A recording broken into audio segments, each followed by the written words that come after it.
Well, thank you very much, Klaus, and a very special congratulations on your 50th year hosting the annual meeting of the World Economic Forum, a truly amazing achievement. It's an honor to address the distinguished members of this organization for the second time as president. When I spoke at this forum 2 years ago, I told you that we had launched the Great American Comeback. Today, I'm proud to declare that the United States is in the midst of an economic boom, the likes of which the world has never seen before. We've regained our stride, rediscovered our spirit, and reawakened the powerful machinery of American enterprise. America is thriving, America is flourishing, and yes, America is winning again like never before. Just last week alone, the United States concluded 2 extraordinary trade deals, the agreement with China and the United States-Mexico-Canada agreement, the 2 biggest trade deals ever made. They just happened to get done in the same week. These agreements represent a new model of trade for the 21st century, agreements that are fair, reciprocal, and that prioritize the needs of workers and families. America's economic turnaround has been nothing short of spectacular. When I took office 3 years ago, America's economy was in a rather dismal state. Under the previous administration, nearly 200,000 manufacturing jobs had vanished. Wages were flat or falling. Almost 5 million more Americans had left the labor force than had gotten jobs, and more than 10 million people had been added to the food stamp rolls. The experts predicted a decade of very, very slow growth, or maybe even negative growth, high unemployment and a dwindling workforce, and very much a shrinking middle class. Millions of hardworking, ordinary citizens felt neglected, betrayed, forgotten. They were rapidly losing faith in the system. Before my presidency began, the outlook for many nations was bleak. Top economists warned of a protracted worldwide recession. The World Bank lowered its projections for global growth to a number that nobody wanted to even think about. Pessimism had taken root deep in the minds of leading thinkers, business leaders, and policymakers.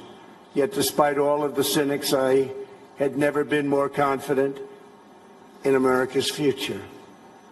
I knew we were on the verge of a profound economic resurgence if we did things right, one that would generate a historic wave of investment, wage growth, and job creation. I knew that if we unleashed the potential of our people, if we cut taxes, slashed regulations, and we did that at a level that's never been done before in the history of our country in a short period of time, fixed broken trade deals, and fully tapped American energy, that prosperity would come thundering back at a record speed. And that is exactly what we did, and that is exactly what happened. Since my election, America has gained over 7 million jobs, a number unthinkable. I wouldn't say it, I wouldn't talk about it, but that was a number that I had in mind. The projection was 2 million, we did 7, more than 3 times the government's own projections. The unemployment rate is now less than 3.5%, and at 3.5%, that's a number that is the lowest in more than 50 years. The average unemployment rate for my administration is the lowest for any U.S. president in recorded history. We started off with a reasonably high rate. For the first time in decades, we are no longer simply concentrating wealth in the hands of a few. We're concentrating and creating the most inclusive economy ever to exist. We are lifting up Americans of every race, color, religion, and creed. Unemployment rates among African Americans, Hispanic Americans, and Asian Americans have all reached record lows. African American youth unemployment has reached the lowest it's ever been in the history of our country. African American poverty has plummeted to the lowest rate ever recorded. The unemployment rate for women reached the lowest level since 1953, and women now comprise a majority of the American workforce. That's for the first time. The unemployment rate for veterans has dropped to a record low. The unemployment rate for disabled Americans has reached an all-time record low. Workers without a high school diploma have achieved the lowest unemployment rate recorded in U.S. history. Wages are rising across the board, and those at the bottom of the income ladder are enjoying the percentage by far largest gains. Workers' wages are now growing faster than management wages. Earnings growth for the bottom 10% is outpacing the top 10%, something that has not happened. Paychecks for high school graduates are rising faster than for college graduates. Young Americans just entering the workforce are also sharing in America's extraordinary prosperity.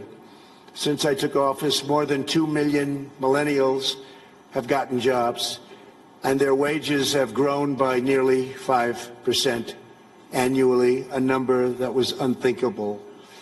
Nobody would have ever thought it was possible 3 years ago. A record number of Americans between the ages of 25 and 34 are now working.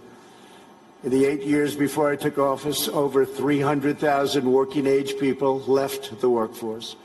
In just 3 years in my administration, 3.5 million people have joined the workforce.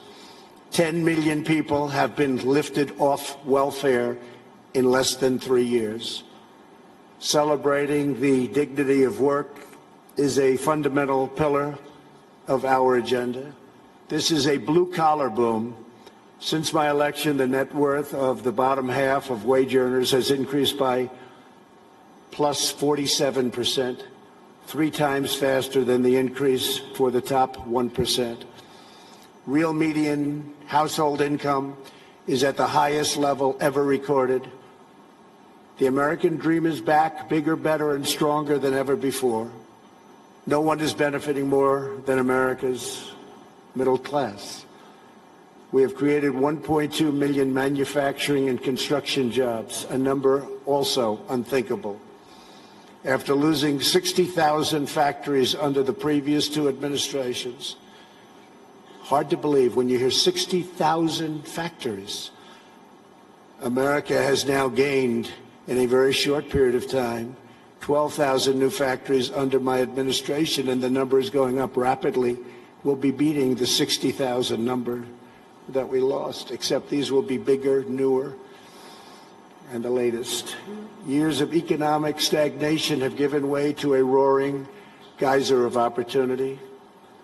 U.S. stock markets have soared by more than 50% since my election, adding more than $19 trillion to household wealth and boosting 401ks, pensions, and college savings accounts for millions of hardworking families.